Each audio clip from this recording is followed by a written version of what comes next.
Bună ziua! Suntem pe Victor Brauner, la școala nouă. Școală aici unde nu era nicio școală, nu era nicio instituție de învățământ, dar unde e mare nevoie pentru că se dezvoltă orașul foarte mult în această zonă. Doamne ajută că avem nevoie de dezvoltare.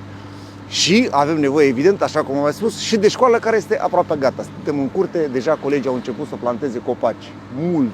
Mulți copaci. Cred că la final vor fi vreo 100 de copaci. Vrem să avem aici o pădure, o frumusețe, o oază de spațiu verde, astfel încât să arate bine, să avem răcoare vara, dar mai ales un aer curat.